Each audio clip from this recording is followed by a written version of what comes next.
uh, September 11th. Always a tough day. Made couply tough by what happened yesterday. So, prayers to everyone involved from that standpoint. We have a great guest on today, so I do not want to uh, stray away from that. Coach Perry with Nixa High School in Missouri. He's a state champion as a coach. He's really done a great job with that program. We're excited to have him on. He also has a great Twitter page and really dives into a lot of things with respect to leadership, building the program. Obviously, that's why we have him on, and we're excited to talk to him about that from that standpoint. As always, I'm here, Coach Schumann, and we have Coach D to my left to talk more with Coach Perry. So, Coach, welcome to the show. Thank you. I appreciate the invite. I appreciate you guys having me. No doubt about it. We're excited to talk to you, Coach. If you can dive into everything, playing, coaching career, and kind of how you kind of evolved your program to this point. Well, the short story is I graduated from Pearl High School in Pearl, Mississippi. Played 2 years at Hines Junior College, which at the time was really, really, really good. Transferred to Harding University in Searcy, Arkansas. Graduated in '94. My high school football coach gave me my first job coaching the offensive line. Moved around a little bit, became a head coach at a Class 4 school in Mississippi, Kosciuszko. Then got hired back at Pearl High School as the head coach. Spent 12 years there. Won the state championship, played for it in 2016, won it in 2017. Then me and my wife, for some strange reason, decided to retire from the state of Mississippi and moved to Missouri. So this is the sixth season. So 5.5 years ago, we moved to Missouri and took over this program here at Nixa. And, it's been really fun. What the fun part was, we spent 26 years trying to figure out how to coach football in Mississippi. And then when you come up here, it's kind of like an experiment. You could actually do all the things that worked and leave all the things that didn't work behind. So it's been really fun. Part of the number one reason for coming up here was we felt like the good Lord wanted us here. We knew nobody, had never driven through this state, had no reason in the world to be here other than I think that's where God wanted us to be. But then, the other side of that is it was really fun because anybody that coaches or plays has got this competitive fire about them. So the thought of, could we do what we did in Pearl somewhere else without knowing anybody? Because in Pearl, Mississippi, because it was the town I graduated from, I was best friends with the mayor. Me and the superintendent was close. I mean, the school board president was my best buddy. Like, I had all types of built-ins that I felt like, helped us to be have an advantage. And then could we do it somewhere with no built-ins? And it has been a blast. I mean, we are 53-10 since arriving here. Our program has been fantastic. We've got great kids. We've got great coaches. And I think for anybody to be successful at any high school, it starts with those people that sign the check. That school board and that superintendent and that administration, they are all on board. Like, they were 100% ready. They were ready for something different. So anything that I came up with, because football in Mississippi and football in Missouri is a little different. Like, this, it's a different part of the world. So things are a little different. So I would have ideas that, they had not done, and they were more than welcome. Like, keep coming, like, bring it. Like, let's be the best we can be. And our school district from the top down wants to be the very best program in the state of Missouri, which is the night I was introduced in the library. I put the vision for our program up on the board, and it was to be the best program in the state of Missouri and build leaders. That's what we want to do. That's our big dream. And that's the dream of the superintendent. And it doesn't matter if it's football, basketball, baseball, theater, or band. We want to be great at it. We want to be great at all things. And that starts with him. And, it's been a fun ride, man. It's been really, really fun. No doubt about it. I feel like we may have ran an event at Pearl High School back in the day, but I can't remember. when we used to run our national underclassmen combines. Yes, we did host that We for did. several years in a row. Yes, yes, yes. So I now remember that because now I see the name Schumann, and I yes, remember that it clicked that we did that several years. yep, In the day. yep.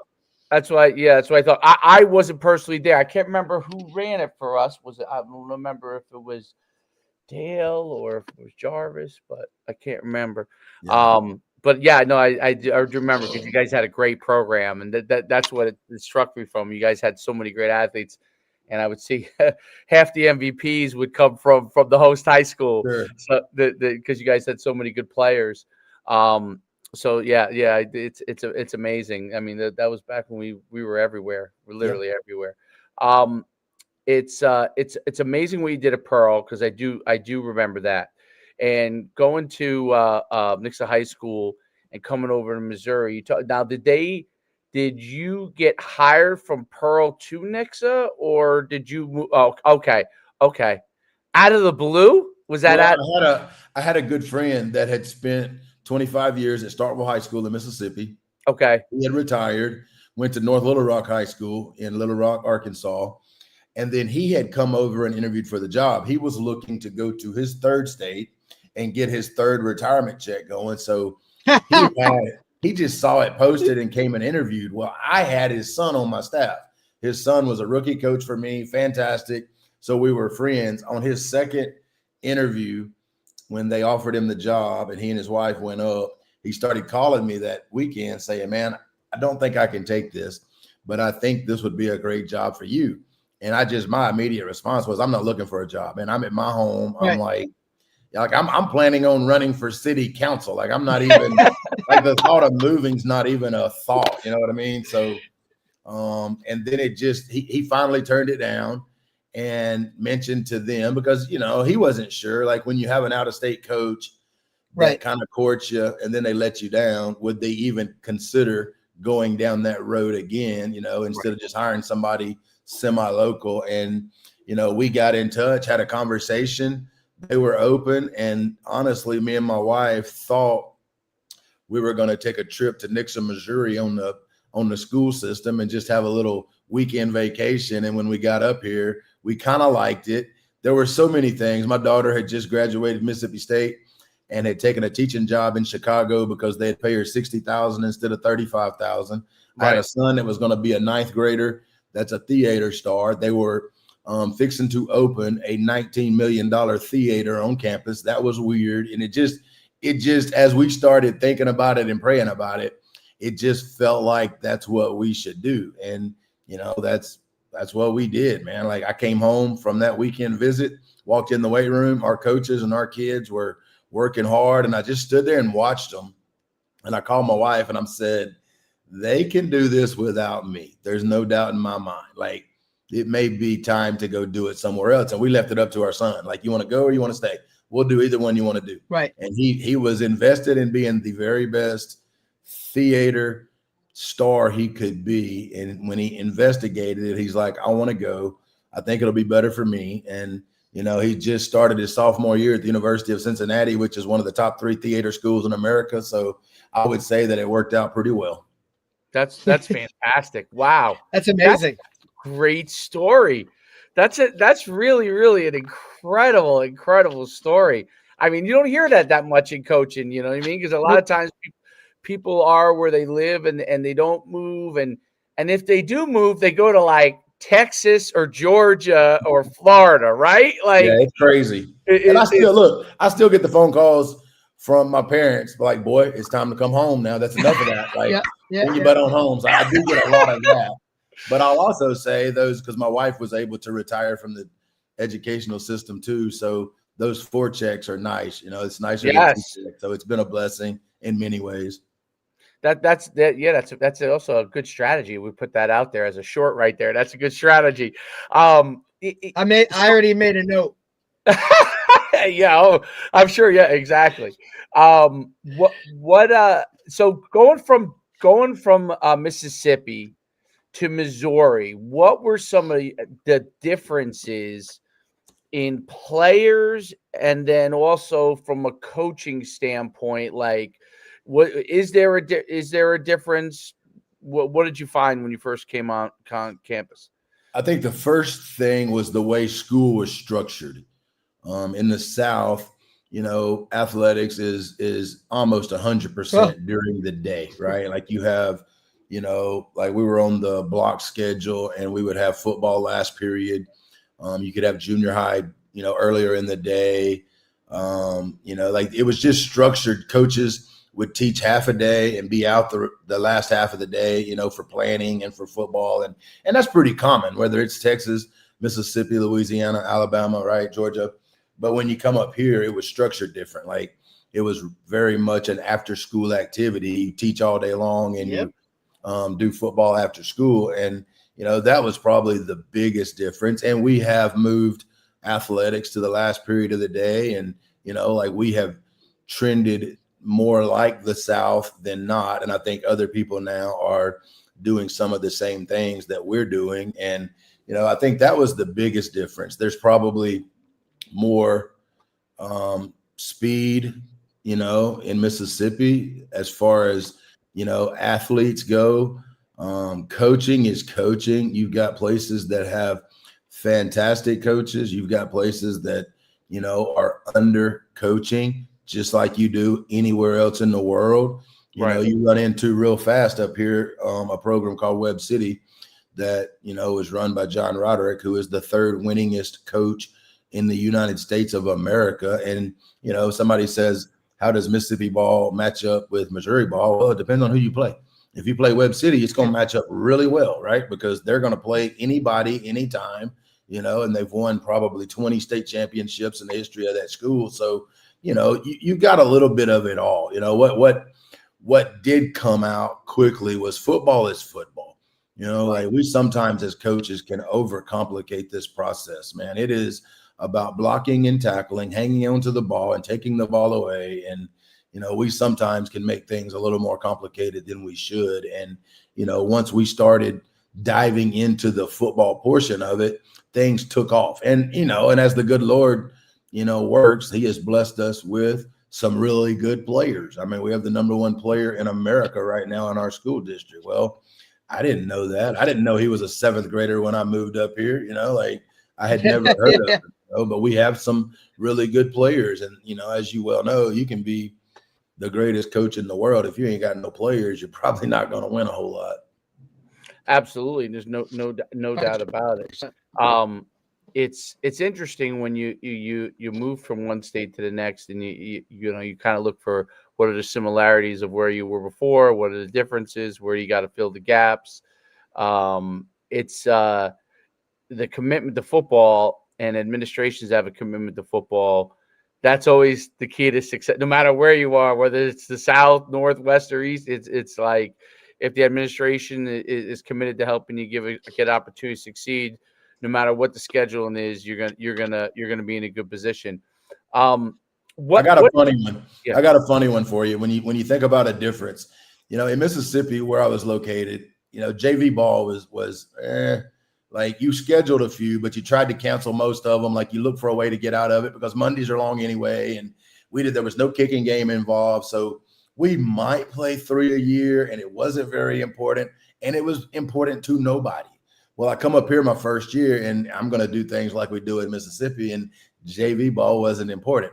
We get to the first game and we worked on special teams on the bus on the way to the game because we're all high school. We're not worried about JV. We didn't worry about it in Mississippi.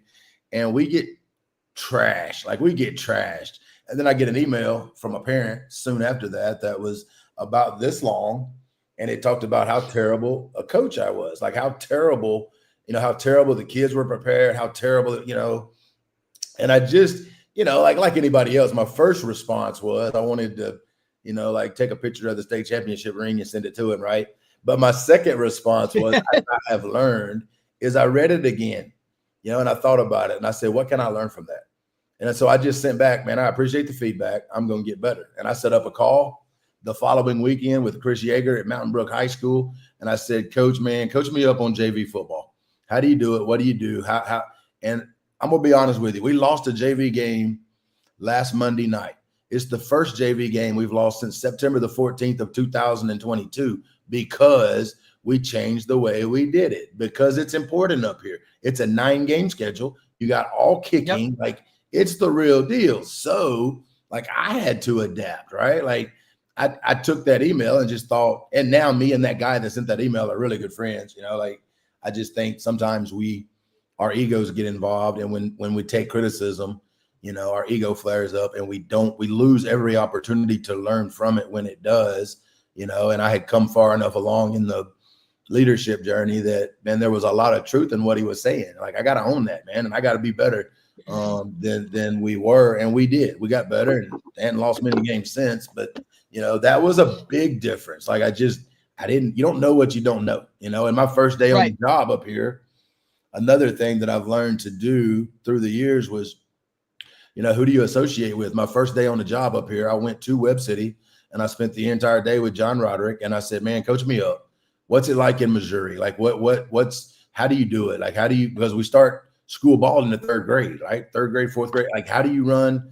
And I said, we're going to do it like you do it. Like, they don't play all these summer, jamborees and crap. So we don't do it, right? I mean, they've already done it. Why would we try to reinvent football when Webb City has already done it for us? So, I think learning from others and learning from them, like, he was very gracious that day in that, he told me, and you learn how, things are done, around football. And then football's football, right? Like, power's power, counter's counter, a 4-3 is a 4-3, right? But, it was very helpful to, dive in and try to learn as much as you can, as fast as you can.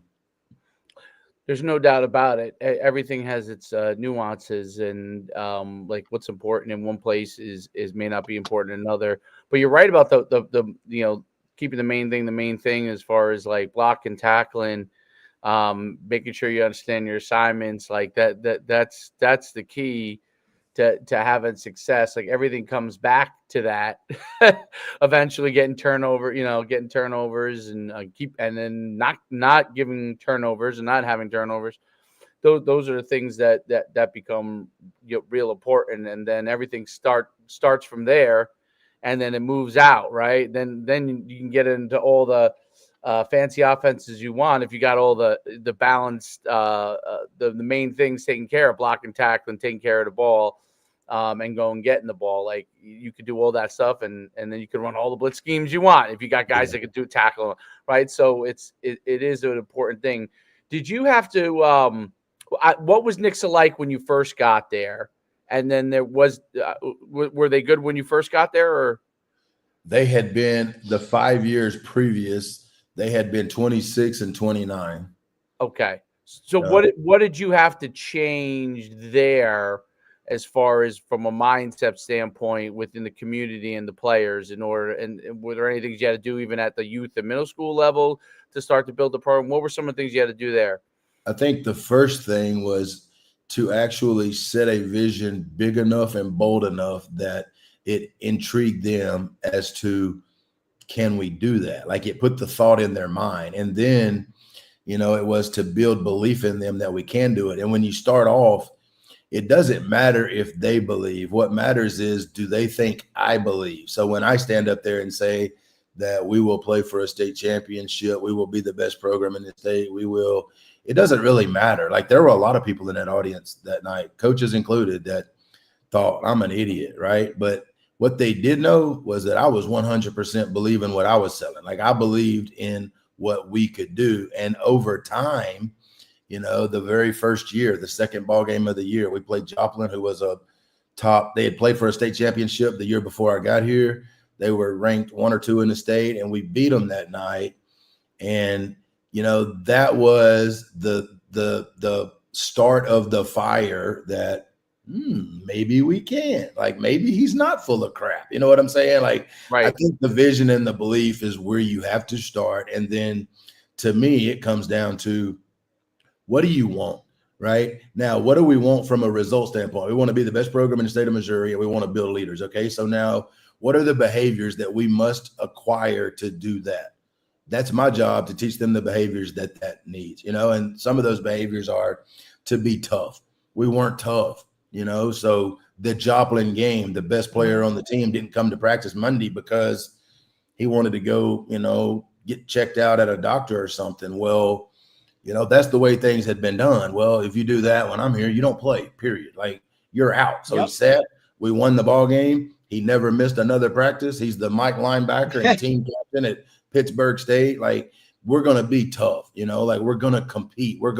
And we intentionally try to teach those things to our kids. Like, I don't think you have to go outside and fight to be tough. You can learn how to be mentally tough so that you can be physically tough when the time comes. And, we are sincere about teaching the behavior skills that are necessary to get the results that we want, and then have a culture that, feeds that, it's okay for us to, understand what it means to be a family. It's okay for us to understand what it means to love each other, to pull for each other, to support each other.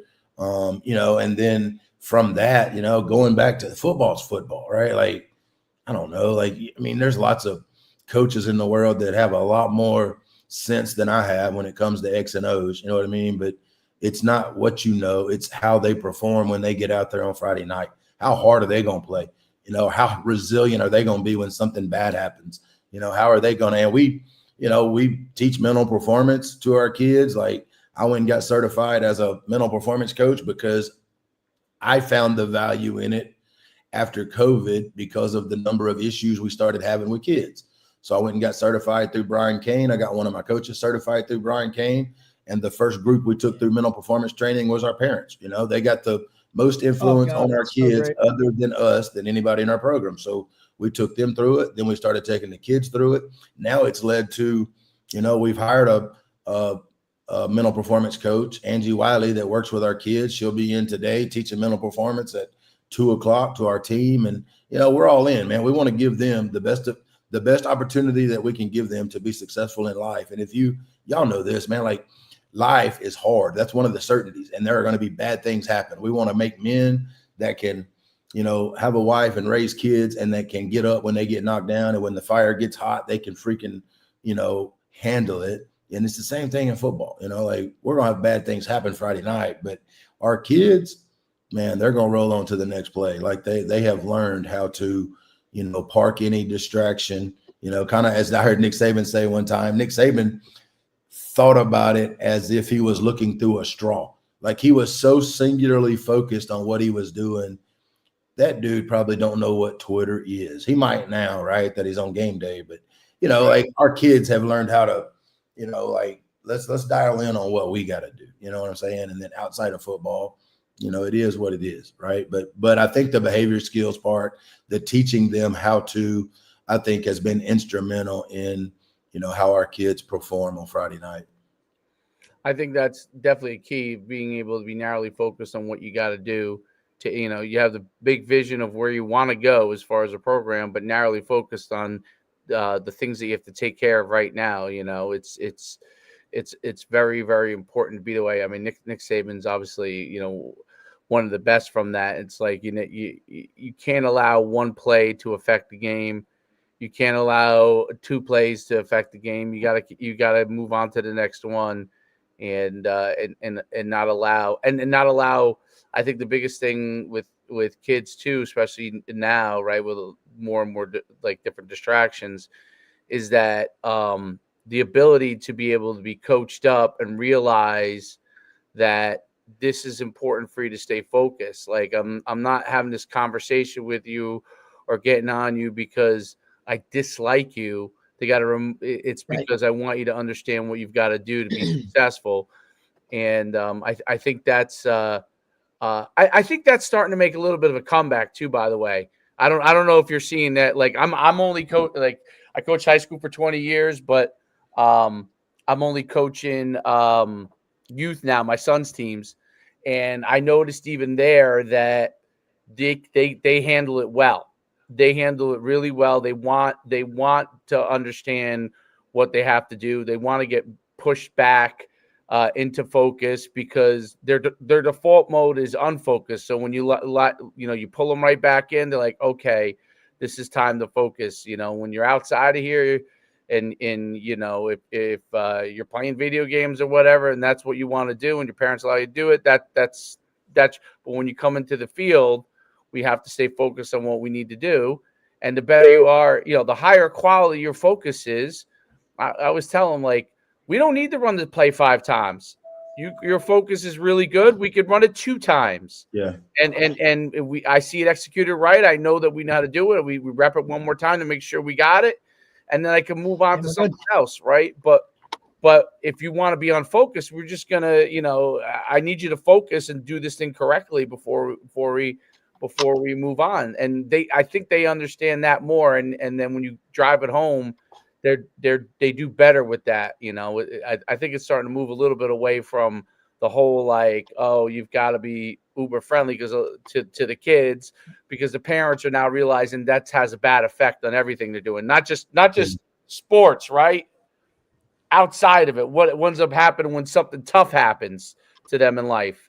You know what I mean? Well, telling them it's going to be okay when it may not be okay is not always the answer. So, being truthful with them and giving them that thing. And I think administration is starting to realize it too now. Like, it's been a slow roll to that standpoint, but they're starting to realize that. What is, because you had so much success, are there like core tenements that you rely on, that you continually try to drive home with your players, that you want to really stick with them? What are those? Well, for sure. We have 5, and we kind of put them to a day of the week. So we'll, talk about them on that day, or just help us to remember them. And, they are family. We put that on Monday because we feel like that's the most important, right? Is, can we love each other and play for each other as if we are, family? Tuesday is hard work. Nothing shortchanges that, right? Like, and I think that's one thing that we do in this program, probably that's created what we have, is we work hard. Like, I think football in some places was a half semester thing. That's what it was here. When I got here in the spring, like, what I found out was football was in the fall.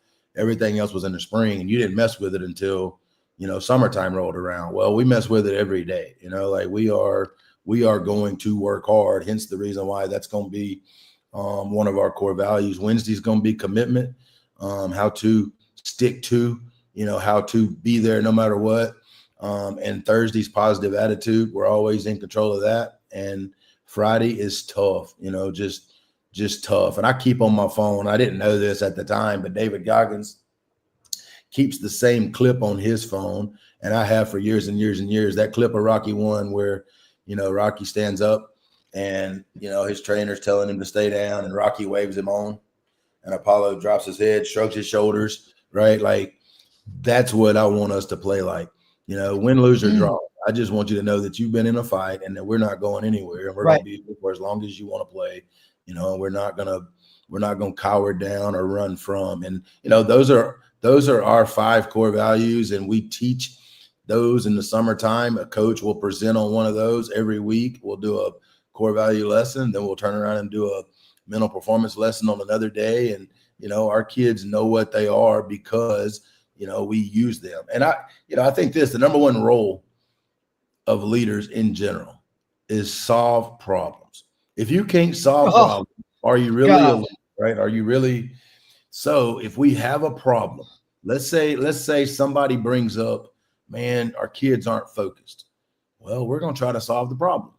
We're going to go to work on, what does it mean? What does it look like? How can we teach it? How can we get our kids to act it out? Because distractions aren't new. Think about when the telephone come out. Think about when TV come out. Think about when radio came. Like, distractions are what they are. They've been around forever. I mean, think about the first newspaper, right? They've always been there. So how can we teach our kids to focus, right? How can we get them to dial in while they're doing a drill, or while they're the 10th guy in line, and not zoom out and not pay attention? And, so like, we're going to try to be problem solvers. We're going to try to solve problems, and make ourselves better. And we're going to, your core values, like, okay, my personal core values are curiosity, make a difference, and serve others. That's my 3. So what do my core values do? My core values are the bumper plates that keep me in line. Like, when life gets hard, I can use those core values to filter life through. Well, we ask our kids to do the same thing, right? When you go out on Saturday night, where does this fit? Like, where does this fit in our team core values? You know, we've taken them through the activities to find out what their personal core values are. Like, I don't know how you keep things within the guardrails without having some core values, and everybody has them. I don't know that everybody knows what they are, right? But, you know, we are intentional about what those are, what they mean, and what do they look like? You know, like how do we act that out in our life? And, you know, I think that's been a big help to our program for sure. There's no Well, I think doubt. that's a great point too, Coach, that you put in part. And I think that you're very like everybody has those core values, right? It's probably one of the first slides when guys make their presentations to parents or their middle school Sure. talking to them. Here's our core. Everybody's got them on the back of a T-shirt, right? But do you actually show it and instill it and be extremely intentional about it? And you're consistent with it, right? Because everybody will come out and they'll hit it hard in the summer, and then before you know it, you're in week 3, and it's like, where happened to those core values? Or in the off season when you're in the weight room, everybody's got them posted on the wall, but are you truly instilling that and practicing that as you go through it, right? And I love the fact that you link it to a day week, right? So even at that point, because kids, look, I don't care what anybody says, they still want structure and need structure. So No now doubt. they always need that bit of, I always compare it to the safety net under the trapeze, right? Like, well, not willing to take those chances or really dive into something unless they know, hey, there's kind of a safety net here for me, and then they're willing to try something a little bit more, right? So Yeah. the fact that you're intentional about it, and then that you allow, your assistant to take hold of that and ownership of that. Now it's not just you always preaching the same message, right? Now those guys dive into, because look, we know all kids flock to a different coach, right? It's why, Sure. balance on a staff, everybody has their guy, right? Like that's how it works. That's how good staffs are made of. Good cop, bad cop, all those kind of things, right? That, I think, alone with kids allows them to kind of buy in more, right? And I think that structure and intentional, delivery of it, kind of what sets you aside, right? In terms of your program, kids, you're not constantly teaching just football, right? Like we're relating this to life. Because look, we look at any of our rosters, majority of our guys, they're not really going on to play ball for the most part. Maybe you get a couple, That's right. 1, 2, a couple there. Most of these guys are going to go on to life, and hey, let me teach you about life, how this game can kind of help you that way. And for most of them, that's going to be the key things that they remember when they're at their job, when they're husbands and fathers and all that stuff. That's what I think football is. But I don't think a lot of coaches really, they're so concerned with the X's and the O's and the this and the that. Man, I could teach an average kid that works hard to be a really good high school football player if he buys into and listens to what we're telling him to do. Then he's not going to question, Coach, why do you have me doing this on this play? He's going to say, well, Coach knows what he's talking about. He cares more about me. He's going to put me in the right spot, and they're going to go do that. And that's more than other teams do, which there's where your wins come from. It's not because you made a hell of an adjustment or you called the right play. It's a people thing, right? It's a kid thing. It's just more in investing in them, right, than it is investing in the play. It's like, I was like, invest in the kid football player, and you'll get better football players out of it. No doubt. And I think that's just something that a lot of coaches overlook because it's just not what it is. Yeah.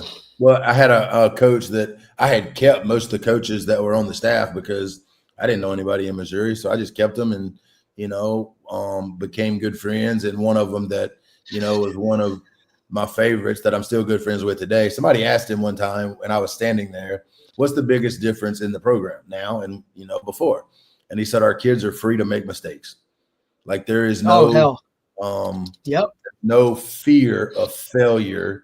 Like our deal, we just want to go hard, right? If you make a mistake going hard, so be it. But in the past, I guess, they were chastised or, and if you're scared or if you're fearful of reprimands or rules or, it slows you down. You know what I mean? So I think, that's what made me think of that was when you can get buy-in from the kids, and man, when they go out there and play hard for you, you can call whatever you want, right? Like, do it at such a level that, it's just better than the other team. You're going to win more than you lose.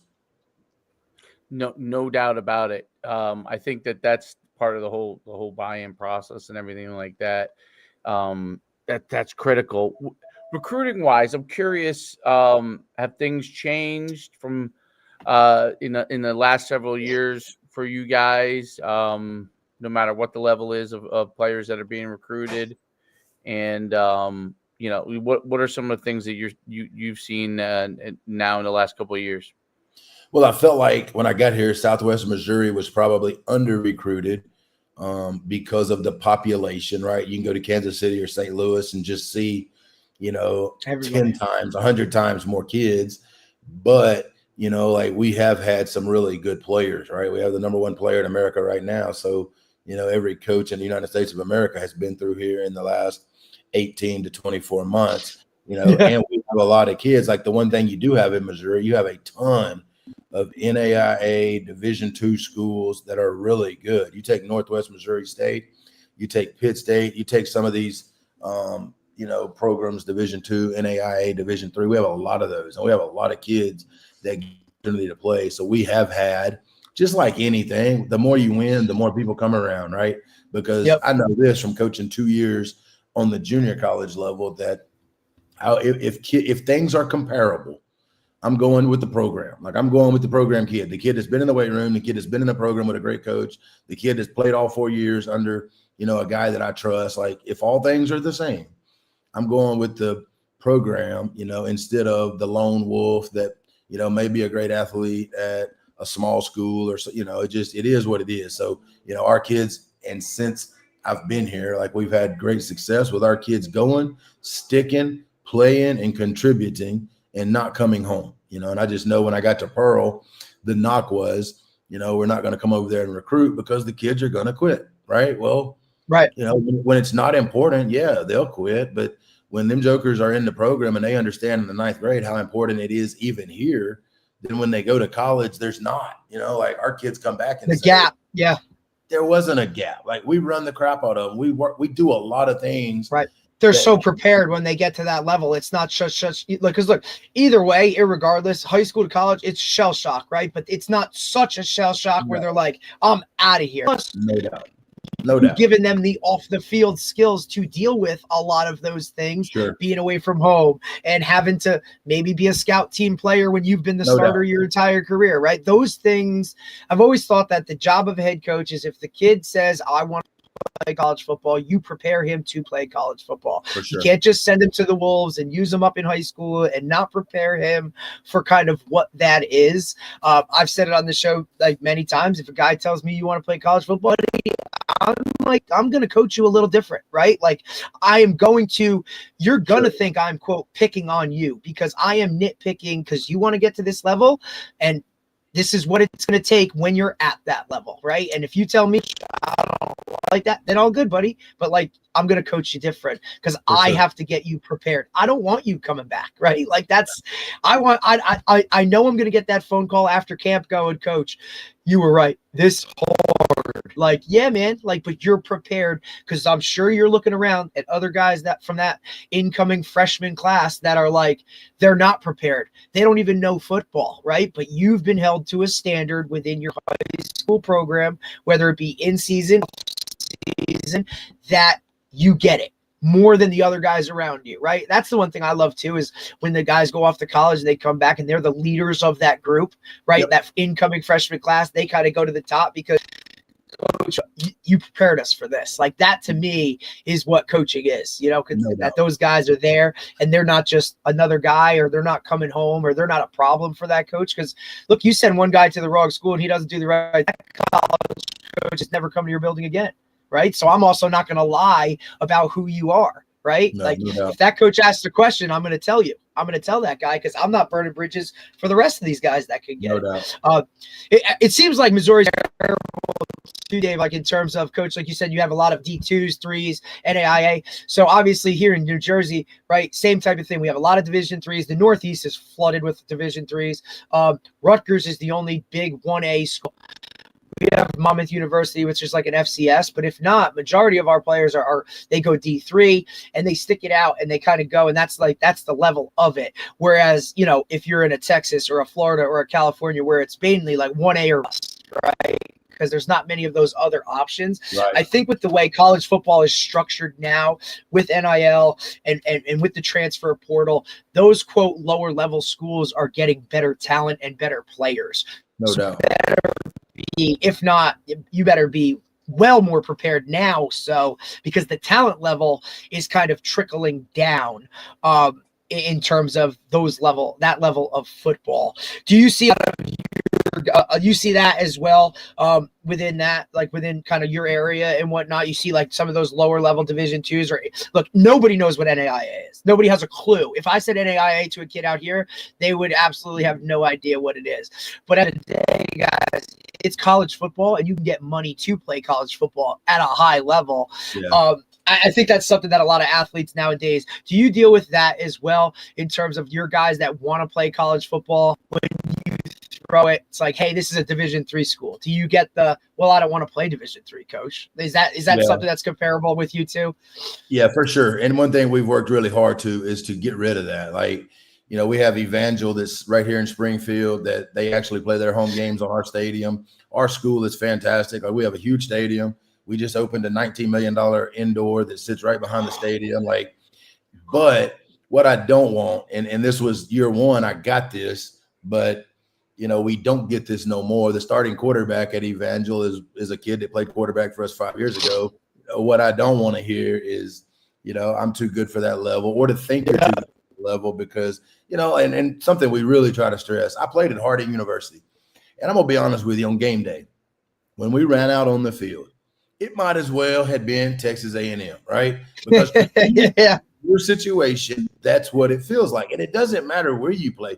You want an opportunity to play. And I think it's easier now Yes, to play. go to Evangel and to get picked up, and to, you know, the NIL world and the transfer portal world. Like, you can go be the running back at Truman State and then bounce your butt to Missouri and then bounce your butt to the NFL. Like, just go play somewhere, man, and have fun and enjoy the experience, because the things that you learn in football are going to last you a lifetime. And you do get help, you know, I don't care what they call it, whether it's financial aid or a football scholarship. Like, I guarantee you're getting help for school if you can add value to that team. And, you know, we want them to go play. We don't care where they play, man. Just get an opportunity and then go make us proud by sticking with it. Like, because I take it personal if they quit or if they come home. I think, you know, like, I didn't do I do my too. job. I do too, coach. Yep, I do No, too. I feel like somewhat like it's a little lesser if they bounce home, or no doubt.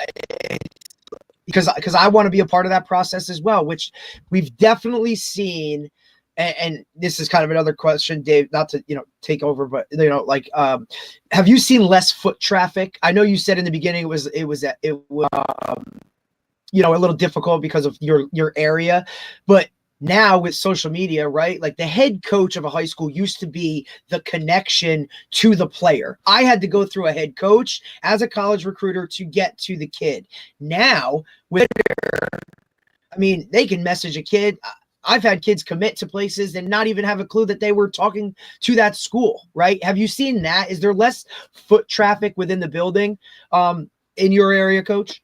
I think there might be less foot traffic because of the transfer portal, because there are some programs now that, you know, are going to recruit out of the portal other than hit the streets. But I don't feel like, you know, like, I feel like 99.9% of them still go through me. You know, I mean, you take with That's Jackson awesome. Campbell, every single Division I coach in the United States of America came through us except for one. One went around, you know, and that's okay. Like, it is what it is. But I think, you know, if your program has some success, you know, I think that college coach wants to go through the head coach, because number one, he wants to know what you know, because they want to know everything, right? Like, they're not really trying to go around people. They're still going to come through here. They're still going to, you know, ask the opinion. I mean, I was on the phone this morning with a guy from James Madison about a kid, and, you know, like, they want to know everything. So, you know, I think they still come through us because we have what they want, and that's the knowledge of what, you know, what are we investing in this kid? Like, what is this kid worth? You know, what's he like? What's he,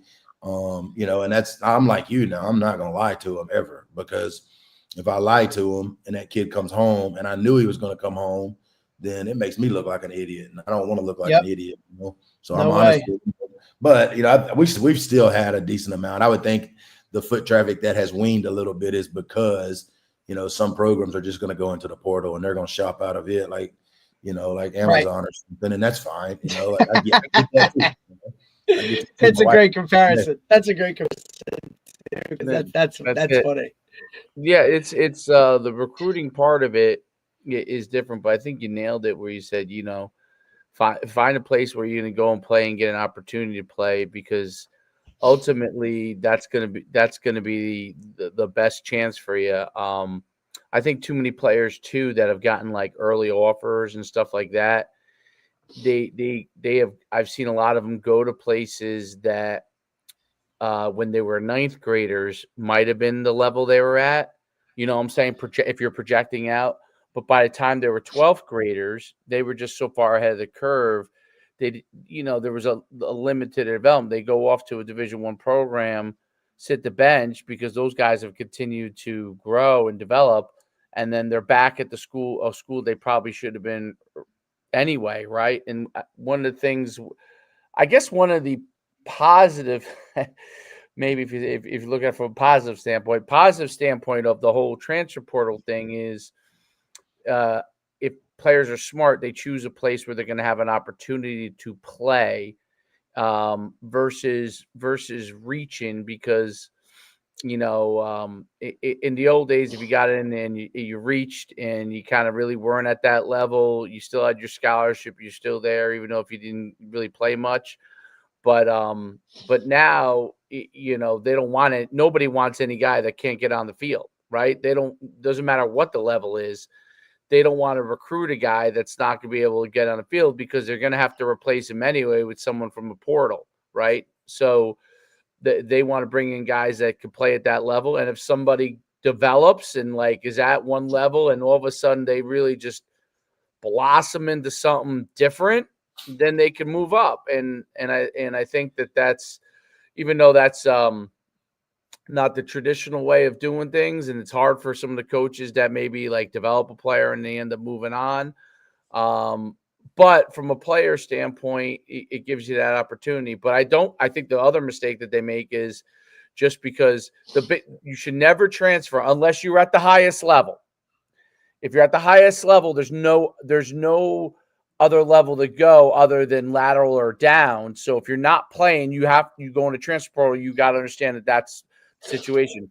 What I've found is the worst thing that players do is when they're like an FCS player, Division II or Division III level, and they're not happy where they're at for whatever reason, they go into the transfer portal, and they're unlikely to get picked up because they didn't succeed. The highest level players are different because they were 3 stars and quote unquote had very, very, very high upside.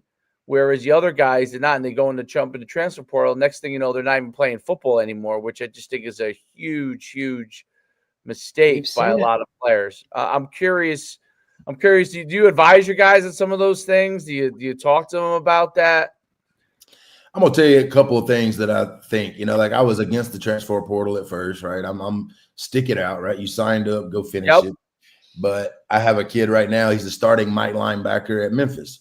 Well, he started out at Northwest Community College, which is fine.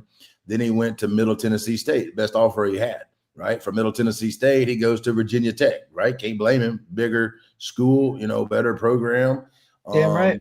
Has a decent career at Virginia Tech and decides he wants to go to Memphis because, it's closer to Mississippi. So now he's a starting linebacker at Memphis. I have no issue whatsoever. I have another kid that's a starting offensive lineman at Texas Tech. Well, he goes from Northwest Community College because he was an undersized offensive lineman, was an all-state guy, gets picked up by Memphis, turns himself into an all-conference guy, and he calls and he says, I think I'm fixing to transfer to, Texas Tech. And, my first thought was, why would you do that? Memphis went all in on you. Memphis went, but then. Right. They took a shot. They rolled the dice, you were an undersized guy. They gave you your shot, give the loyalty, right? All that. That's all. It's that old school shit that that's how we were brought up. It is right? old school.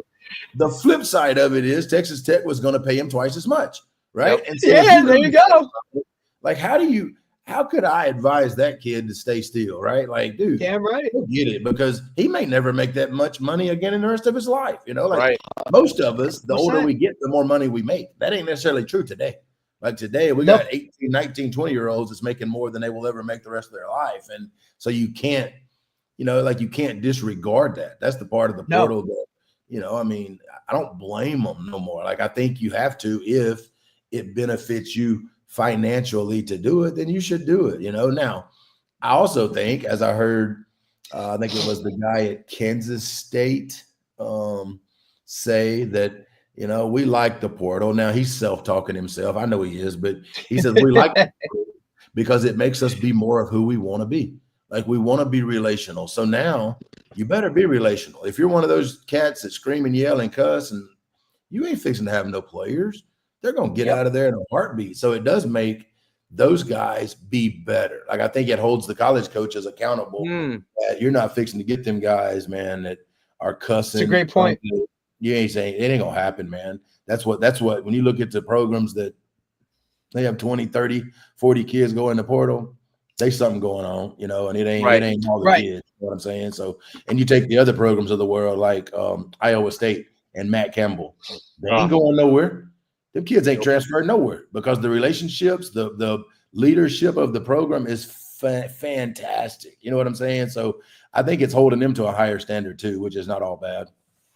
That's a great perspective, right? You don't even think about that. Like, you don't see those coaches. Like, those guys just aren't on the sidelines anymore, right? Like, you just don't see those guys that are – you just can't do it that way anymore. The kids don't respond. You know what I mean? You may have one or two that respond to that nowadays, but it's just not. And if you don't know the kids on your roster and they respond to coaching and those types of things, that it's kind of, and Dave can attest to this a little bit, like, it's really hard at the youth level because a lot of those guys coach the way they were coached, and that's kind of the way it was. So now you see a lot of these kids that are playing ball for the first time that really need that, extra level of, coaching, and they get the other side of it, and now they get a bad taste in their mouth, and then they don't want to ever play football again. So it's tough, right? And I get it, because it's how I was coached, it's how probably you guys were coached, but it's just not the way of it anymore. It's different. Those guys need a little bit extra. The longevity coach, the coaches who, like Matt Campbell, who are able to establish at first a decent program, right? And now he's obviously have a great program, but and get some level of longevity in their program, I think in the transfer portal era have a really good opportunity for success, because players know that staff is potentially going to be there, whether they're there for 2 or 4 years, right? So I think that players are willing to transfer into that. And then I think also players who are already there say, hey, if I'm leaving that, it's going to have to be a much better, situation, and you see that, like, with how excited they've, beaten Iowa I think it was last week, and the excitement from a program standpoint. Iowa obviously has been the top dog in Iowa for a long, long time, and not that there aren't. Yeah, look at how long I think Ferentz is the longest tenured coach, right? Like, he might be the longest tenured coach in college football. He's a great coach, and they've benefited from that stability. Iowa State is now benefiting from that as well, and so I think that's really interesting, because if the players feel like the coach is only there for a short term, you might get one class to come in and, it's a transfer class of a bunch of guys. But when you do that 3-4 times, there's going to be a drop off. There's no way you're not going to have a drop off. You're not going to nail 50 kids. You're not going to nail a new class of 50 kids every year. You're just not. That's almost impossible to do, because you just don't know the players well enough to nail it. I'm gonna give you another. Like if a leader's number one job is to solve problems, all right. I think Right. the core of a leader is their heart and their character, right? Like the character of a human. And I'm gonna give you a Matt Campbell story, which is why they don't have anybody transfer. I go up to Illinois this past year to speak at a high school clinic, right? High school coach, high school clinic. It's Saturday morning. I've got the 8 a.m. edition, which everybody knows is not good. 8 a.m. Saturday morning. Oh, baby. So That's a hell of a smell coming out of that room. it's rough. So I've noticed as I get ready to get started, Matt Campbell walks in the room, takes a seat on the back row. I'm like, that's weird, right? Because most college coaches would not. If they were there, they'd have been walking the hallway, right? He comes in, he sits down, he takes out a notebook, and for the entire hour, that man takes notes. Now, I assume he's taking notes. He's writing something. Well, I don't think a whole lot about it. I leave. I'm riding home that day, and he had somehow figured out how to get my cell phone number, and he texted me, and he said, Coach, I just want you to know that was phenomenal. Like, that was awesome. Like, let's stay in touch. Like, that was some really good information. There's several things that I can use, blah, blah, blah, blah. And I just thought if character is the core of leadership, like that man exudes it, right? Because that's very uncommon. And to be in year 10 at Iowa State when he's been offered NFL jobs, and very uncommon, and I don't know if you know this or not, but I also run my own podcast, and it's been a blast. I'm in year 3. Yep. Well, I had Matt Campbell on there, right? And the average episode just goes, well, Matt Campbell's went, you know what I mean? There are a lot of Matt Campbell fans in the world. I can assure you of that. And after getting to know him a little bit, man, it's understandable, which is why they don't have kids transfer. And that's what I think the NIL transfer portal era will do. It will make people be better. They're going to be better to their players. They're going to be, more loyal to the schools, because if you're a ship jumper, man, like who's going to sign on and play other than, if you're at one of the 5, 6, 7, 8 schools that can just buy players, right? And that's, that will always be, but right. Everybody else, it's going to be about relationships for sure. There's no doubt about 100%. It still comes down to that. And yes, mercenaries can win battles, but they ain't going to win all the wars, right? You need the regular guys, the regular infantry soldiers to win the war. You could use mercenaries to help enhance your unit, but it doesn't mean that they can't win it alone. So and you don't got to go any further than you go back to the Revolutionary War when the British brought in the Hessians.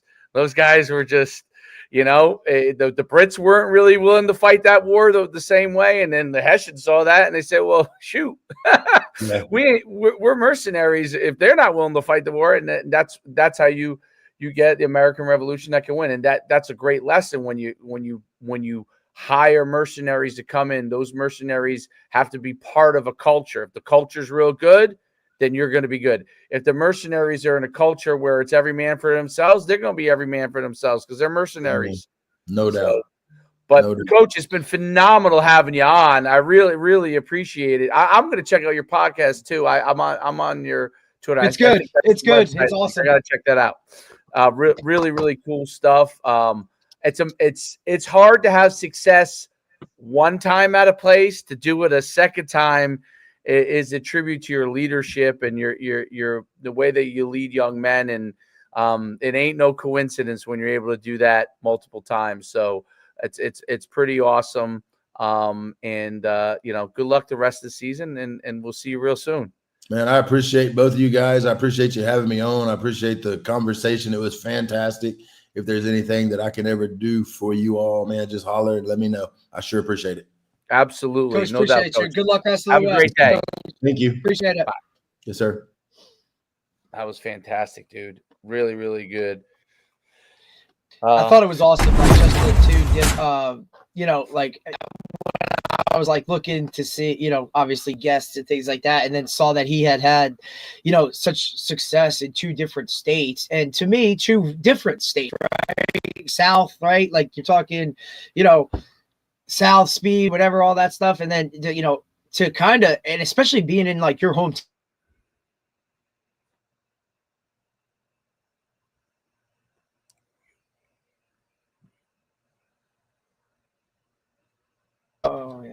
You muted yourself Okay. back. No. When the outro goes on, it mutes automatically. So that's sometimes what happens. But no, just like two different states that are very different states, right? And for him to go and kind of just let's roll the dice, and this is God's plan, and let's kind of roll with it. And then to have the success, I mean, what do you say, like 56-10 over the last? I mean, that's shit. That's wild. Yeah, and for him to be was great so at Pearl. humble. I remember the program. I remember the program there when he was at Pearl, and they had a lot of success there. And just because we ran camps there, I remember seeing all the MVPs that would come out of there and type of players he would have. So, yeah, no, that's a really, really great coach to have on. I mean, he really teaches it well, and it's interesting how you can go coach at one state, retire, and then go another Take a one. check, buddy. Get a check. Cool. That's pretty cool. Listen, buddy, that's wherever Troy goes to school, bud. There you go. Out of state. Oh, that's great stuff. But I think that's not hard. That's because of the way he approaches it in terms of, I'm going to coach the kid, not the athlete, right? I think that's what separates, and that's kind of the recipe in terms of like how many ball is ball, right? Football is football. Whether it's wherever you go, that's going to be there. It's how you coach the individuals, the kids, the staff, like all that stuff is, and how you implement it is how you ultimately attain success. But he said it better than, like, if it's not coming from the top, then it ain't going to work. Right?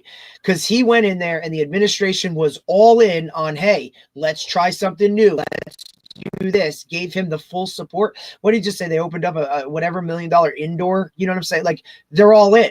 And they trusted him to be like, hey, even though this guy's coming from out of state, let's go. They didn't care about the outside noise of, I'm sure, the blowback of like, it shouldn't be a guy from out of state. What does he know about Missouri football? Like all that kind of stuff. But now you go and you just roll the dice and you give full support. And look, the benefits of a program that's highly successful year after year after year, and not just on the field, but with everything. And I think that's the recipe to do it. And a lot of guys just, they don't have that. Right? Because it is hard to find administrations that are willing, especially, I don't know if it's, I don't think it's, it's specific to where we are. You know what I mean? Like, it's interesting how they did. It's interesting how they did the Nixa high school facility. Same thing with similar to their arts that I was talking about, part of. Just really right. Quick, yeah, the $19 million theater, whatever that they put in. It looks like it's kind of like a kind of similar to Manasquan, where it's community and that, which is so smart, dude. It's so that's smart. How you can raise the funds, dude, and then you get it. And then you also get buy-in from the community, because you're killing two birds with one stone. That's also more of a reason to have kids that are going to stay, because they already familiar with the high school. They know what's going on up there because they've been using that facility. So they're on campus or they're whatever. Like it's how it's, and then people like, places that financially would never have anything like that can now do that because you're pulling it all together for the success of everyone. Like, that's what it's all about. Well, it's a good way to utilize the funds, because then it's not the Board of Ed saying we need it for our school alone. Right. You're saying, hey, we're getting it for our school, but we're also going to share it with the community, and people are going to be able to run soccer, I don't know, soccer leagues, flag leagues. You're going to be able to you're going to do some rec stuff in it as well. And but the high school teams are the priority, right? And I think that's a good deal. I'd love for us to build a couple of those in Middletown, man. Like one on one side, one on the other. They should build one on each side. Well, I'm happy they're building one here, even though it's not, community based, whatever. One. Like, that's a private one, but that's different. Something's coming here, at least something's coming. Well, you guys won't get in there though, if it's a private one, because you have to pay. Why not? a private one?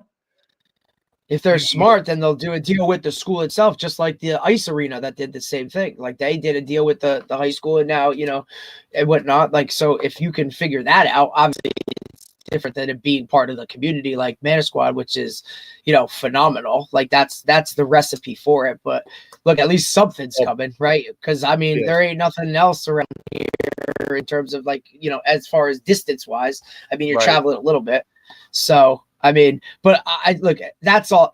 I love the fact that he brought up too. Like one of the biggest adjustments was like having football was an after school activity rather than in the South where it's part of the school day. It's incorporated into the actual day, so you see that as part of another. Hey, this is what works. So why aren't more people doing that? I agree. That's a great point. That's a great point. But you need to do it. His Twitter's great, by the way. Twitter's really his good. podcast is really good too. I gotta jump on that and see that and check out that podcast. So you some of these other things that are really interesting, like with the stuff we've been doing from a development standpoint. There's more, with speed and the mental development of side of things, and I think are all. Yeah, I mean, you saw he brings up a mental coach. You know what I'm saying? Like that's a whole different ballgame. Absolutely, that's a big part of what he's doing, and so, all right. Well, no, nothing tomorrow. I don't think, right? Nope. And you guys play tomorrow night? Tomorrow night. Yep. Who do you guys have? Toms River South. Okay. Oh, that's right. Okay. I think I'm going to go watch RBC versus Mid-South. RBC, Mid-South. Yeah, Mid-South's coming off a loss. Yeah, they're 0-2. And RBC's coming off their first win. No, second win. Correct. Toms River North. They beat Toms River North, and then they beat Delaware. Yep. You're right. So that'll be a good one. That'll be a good game. And then you guys this weekend? What's that? Who do you have this weekend? Sunday. I put in some interesting packages. I'm curious. Yeah, Mid-South's coming off a loss to Manalapan. Ooh. Manalapan lost their first. Yep. Tottenville came to Jersey and beat Manalapan and Wall back weekends. Tottenville came out. Because Tottenville is Staten Island. Too? They played Wall. They played Wall last weekend. Oh. How was Wall? Did they win their first game? I don't remember. They're 0-2. They lost to Brick Memorial first game before Brick Memorial kind of got smoked by Rumson last weekend. Yeah. Rumson, I guess, is pretty good. Reload, buddy. They just reload. Oh yeah. Well, they have 190 kids on the sideline, so that's how it is. That's how it is, man. All right, till next week. We got it. Good luck. Thanks, buddy. All right, bye.